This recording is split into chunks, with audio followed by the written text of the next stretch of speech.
मैं हूं धर्मवीर सिंह देओल और आप सबका इस YouTube चैनल पे बहुत बहुत स्वागत करता हूं।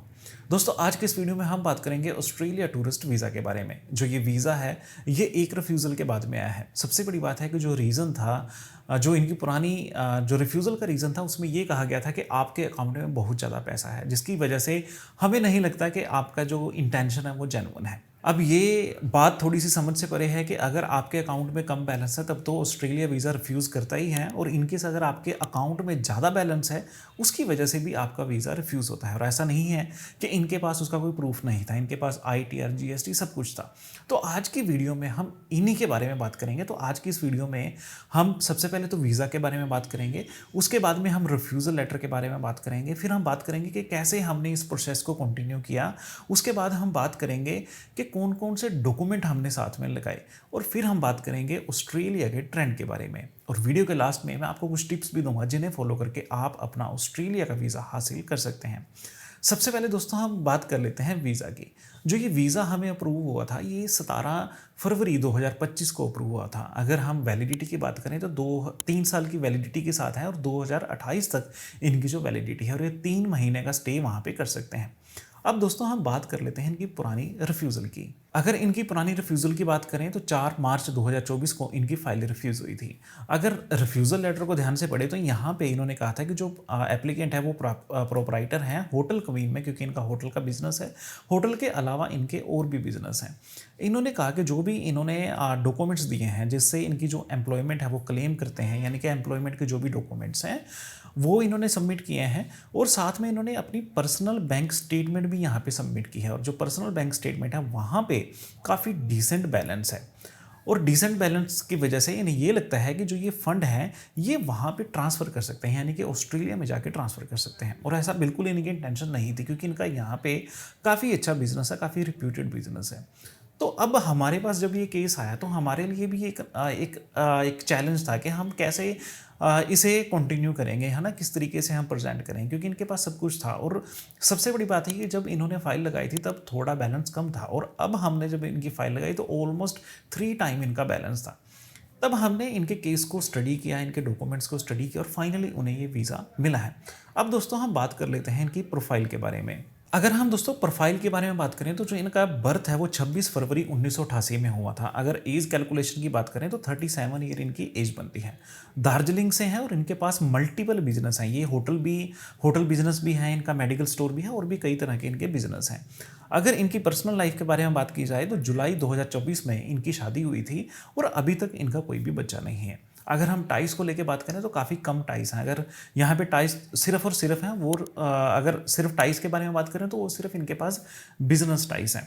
अगर इस वीज़ा की बात करें तो हमने दोनों का वीज़ा अप्लाई किया था, यानी कि हस्बैंड वाइफ दोनों का वीज़ा अप्लाई किया था, और दोनों को ही ये वीज़ा मिला है। अगर वाइफ की बात करें तो उन्हें अप्रूवल 3 दिनों के अंदर आ गई थी, और हालांकि जो मेन एप्लीकेंट हैं जो शिवा जी हैं, इनकी अप्रूवल में कम से जो फाइल में टाइम लगा था, और अगर टाइम की बात करें तो तकरीबन 20 दिन इनकी फाइल में लगे थे, यानी कि 20 दिनों के बाद इनका वीज़ा यहाँ पे आया था। अब दोस्तों हम बात कर लेते हैं कि डॉक्यूमेंट्स कौन कौन से हमने यहाँ पे सबमिट किए। तो डॉक्यूमेंट्स में हमने इनका पासपोर्ट, पैन कार्ड, आधार कार्ड, क्योंकि ये आइडेंटिकल डॉक्यूमेंट्स हैं, यहाँ पर आपकी आइडेंटिटी को कंफर्म किया जाता है। उसके बाद में हमने इनके फाइनेंशियल डॉक्यूमेंट, जिसमें इनकी 6 month bank statement, bank balance certificate, 3 साल की आईटीआर, 3 साल की जो जीएसटी रिटर्न, जिससे हम ये प्रूफ कर सकें कि जो भी इनके पास बैलेंस पड़ा है वो इनके बिजनेस से आता है, और उनके पास सारे के सारे इनके पास लीगल डॉक्यूमेंट्स अवेलेबल हैं, जिससे ये प्रूफ हो सके कि जो भी इनकम है वो इनकी जेन्युइन इनकम है। उसके बाद में हमने इनके फैमिली के डॉक्यूमेंट यहाँ पे सबमिट किए, जिसमें इनका मैरिज सर्टिफिकेट, इनके जो फैमिली मेंबर हैं उनके आधार कार्ड, जिसमें इनके पेरेंट्स के आधार कार्ड, जिससे हम ये जस्टिफाई कर सकें कि इनके पास टाइस हैं और ये इन टाइस की वजह से वापस इंडिया आएंगे। उसके बाद हमने डिक्लेरेशंस यहाँ पे सबमिट की कि क्या रीज़न था पुरानी रिफ्यूज़ल का, है ना, क्या रीज़न था इनके पास इतना पैसा पड़ा है, और अब क्या इनकी प्रोफाइल में चेंज है, या अब जो पैसा है उसके क्या रीज़न है। तो कई तरह की यहाँ पे डिक्लेरेशन दी गई थी, क्योंकि हमारे लिए भी ये एक नई तरह का केस था जहाँ पे ज़्यादा पैसे की वजह से यहाँ पे रिफ्यूज़ल आई थी। तो हमें हर चीज़ को ध्यान में रखते हुए इनकी फ़ाइल को प्रेजेंट किया, और इनके जो वीज़ा आया है। बाकी डॉक्यूमेंट्स में हमने इनकी सीए रिपोर्ट, प्रॉपर्टी वैल्यूएशन भी हमने यहाँ पे सबमिट की थी। साथ में इनकी वाइफ की एप्लीकेशन में उनकी एम्प्लॉयमेंट की डिटेल भी हमने यहाँ पे ज़रूर सबमिट की थी। अगर मैं इनकी वाइफ की प्रोफाइल के बारे में बात करूँ तो हमने उनके एम्प्लॉयमेंट डॉक्यूमेंट्स, उनकी आईटीआर, उनकी बैंक स्टेटमेंट यहाँ पे साथ में सबमिट की थी। अब दोस्तों हम बात कर लेते हैं कि हमने कैसे इनकी फ़ाइल पे काम किया, यानी कि जो हमारा प्रोसेस था वो कैसा था। सबसे पहले तो क्या था कि हमने इनकी प्रोफाइल को वैलिडेट किया। प्रोफाइल वैलिडेट करने का ये मतलब था कि हमें ये जानना था कि पहले इन्होंने फ़ाइल को किस तरीके से प्रेजेंट किया था, कौन कौन से सपोर्टिंग डॉक्यूमेंट लगाए थे और क्या इन्फॉर्मेशन वहाँ पे दी थी। जब इन्होंने हमें डॉक्यूमेंट सेंड किए तो हमने इनकी डॉक्यूमेंट्स पे काम किया, इनकी रिफ्यूज़ल लेटर पे काम किया और हमने कुछ पॉइंट्स आप निकाले जिसके बाद में हमने उन्हीं पॉइंट्स पे काम किया और फाइनली इन्हें वीज़ा मिला है। अगर दोस्तों आपकी रिफ्यूज़ल है और आप ये जानना चाहते हैं कि आपके रीज़न क्या है, तो आपको भी अपने डॉक्यूमेंट्स को वैलिडेट करना चाहिए, जिससे आपको ये पता लगे कि इन रीज़न की वजह से ही मेरी रिफ्यूज़ल आई है। उसके बाद दोस्तों हमने क्या किया, हमने जो इनके फाइनेंशियल डॉक्यूमेंट्स हैं तो हमने ये भी इंश्योर किया कि वो एक दूसरे के साथ मैच करते हो। तो हमने इनकी जो बैंक स्टेटमेंट है वो हमने ये आईटीआर, जीएसटी फिलिंग है, जो भी इनके पास बिजनेस के रिकॉर्ड हैं, यानी कि जो भी इनके पास रिसिप्ट्स हैं उनके साथ मैच की। वहाँ पे हमने एक फाइनेंशियल डिक्लेरेशंस भी तैयार की, इनकी पुरानी जस्टिफिकेशन भी तैयार की और फिर हमने इनकी फ़ाइल को यहाँ पे सबमिट किया। उसके बाद में हमने यहाँ पे सोर्स ऑफ इनकम और जो इनकी फाइनेंशियल स्टेबिलिटी है उसके लिए भी हमने यहाँ पे डिक्लेरेशन लगाई थी कि ऐसा नहीं है कि ये वहाँ जाके अपने फंड्स को ट्रांसफ़र कर लेंगे, तो उनके पास यहाँ पे मल्टीपल बिजनेस हैं और उन बिजनेस को चलाने के लिए भी इन्हें फंड की ज़रूरत पड़ती है, पैसे की ज़रूरत पड़ती है और काफ़ी लोग जो हैं इनके साथ इन्वॉल्व हैं जिनका घर इनकी वजह से चलता है। तो हमने काफ़ी तरह की डिक्लेरेशन यहाँ पे सबमिट की थी। उसके बाद दोस्तों जब हमने सारे के सारे डॉक्यूमेंट्स को अरेंज किया, हमने इनकी प्रोफाइल को अच्छी तरह से रीवेरीफाई किया, इनके डॉक्यूमेंट्स को रीवेरीफाई किया है ना, इनकी जीएसटी रिटर्न, आईटीआर को मैच किया। उसके बाद में हमने इनकी फ़ाइल को यहाँ पे सबमिट किया। फ़ाइल सबमिट करने के बाद तकरीबन 18 से 20 दिनों में इनका जो वीज़ा वो आ गया था।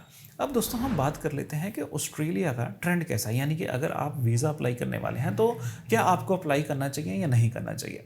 दोस्तों अगर ऑस्ट्रेलिया के बारे में बात करें तो ऑस्ट्रेलिया का जो ज़्यादा वीज़ा निकलते हैं या ज़्यादा जहाँ पे वीज़ा के चांस होते हैं वो नवंबर और दिसंबर में होते हैं, क्योंकि यहाँ पे क्रिसमस होती है, न्यू ईयर होती है, यहाँ पे ज़्यादा वीज़ा के चांस होते हैं।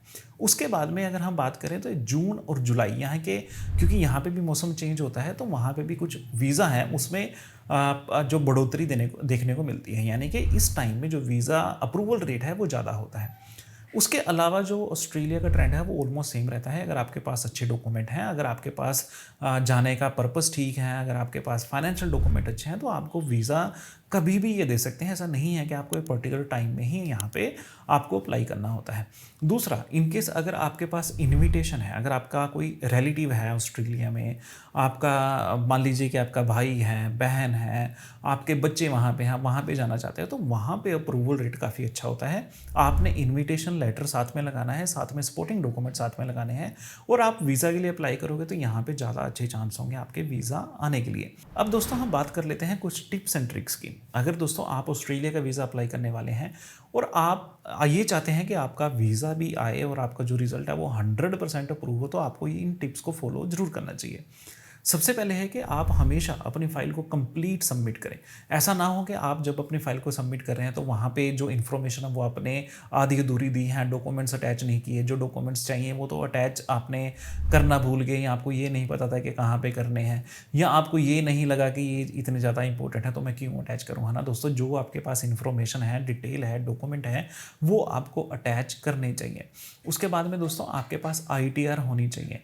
आप आईटीआर के साथ सबमिट करें, क्योंकि आईटीआर से ही आपकी जो एम्प्लॉयमेंट है, आपकी जो अर्निंग है वो वहाँ पे कंफर्म होती है। मान लीजिए कि अगर आपके पास 1 साल की आईटीआर है, आप 1 साल की आईटीआर के साथ सबमिट करें। इनकेस आपके पास 3 साल है तो आप 3 साल की आईटीआर के साथ यहाँ पे अपनी फाइल को सबमिट करें। दूसरा पॉइंट है, सपोर्टिंग डॉक्यूमेंट को जरूर यहाँ पे साथ में सबमिट करें। दोस्तों सपोर्टिंग डॉक्यूमेंट का क्या मतलब होता है, जहाँ पे cover letter, letter of intent, justification letter यहाँ पे साथ में लगे होते हैं। मान लीजिए कि आपकी रिफ्यूज़ल है ना, तो आप जस्टिफिकेशन लेटर साथ में लगाओगे, कवर लेटर साथ में लगाओगे, क्योंकि वीज़ा ऑफिसर के पास लिमिटेड टाइम होता है कि वो आपकी प्रोफाइल को चेक करे और उस प्रोफाइल के बेस पे, डॉक्यूमेंट के बेस पे, इंफॉर्मेशन के बेस पे आपका वीज़ा अप्रूव या डिसअप्रूव करे। तो आप जितने ज़्यादा यहाँ पे डिक्लेरेशन दे सकते हो उतनी ज़्यादा डिक्लेरेशन दो जिससे वीज़ा ऑफिसर ईजी आपकी प्रोफाइल के बारे में समझ जाए और वहाँ पे जो वो आपका जो पॉजिटिव यहाँ पे डिसीजन दे। दोस्तों, आज की इस वीडियो में मैंने आपको यही समझाने की कोशिश की कि कैसे अगर आप पैसे का यानी कि जो आपके पास बैलेंस पड़ा है स्टेटमेंट में, आपकी अकाउंट में बैलेंस पड़ा है, आपकी स्टेटमेंट में जो विजिबिलिटी है, अगर आप उसका अच्छी तरीके से आप उसका प्रूफ नहीं देते तो कैसे ज़्यादा बैलेंस की वजह से भी आपका फाइल जो है, आपका जो केस है वो रिफ्यूज़ हो सकता है।